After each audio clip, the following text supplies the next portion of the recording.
How do I understand a budget sheet?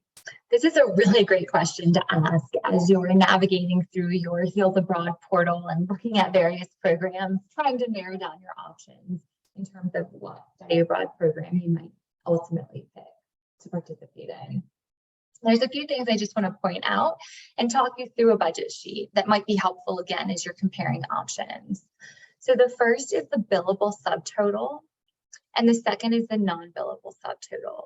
Every single budget sheet is comprised of both of these, in addition to the very grand total. The billable subtotal includes all of the expenses that are directly billed or charged to your UNC cashier's office student account. And then the non-billable subtotal, these are estimates of very real expenses that you will have while studying abroad, but they are not owed to UNC. So some examples might include your plane ticket, passport expenses, visa expenses, personal expenses. So all of those items will be very real to you, but again, not owed to UNC. There are also housing and meals to consider. These are included in every single budget, but for some budgets, they're part of the billable subtotal, meaning you'll pay or your financial aid will help cover these expenses to UNC. While for other programs, they're part of the estimated expenses, meaning you will actually pay your host institution for your housing and or your meal plan.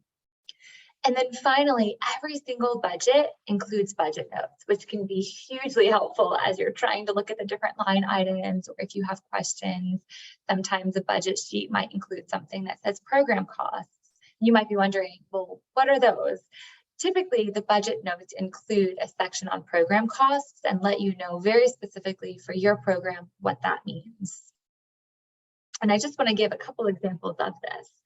So here are two separate budget sheets that both look a little bit different, and they should. They are for two separate programs.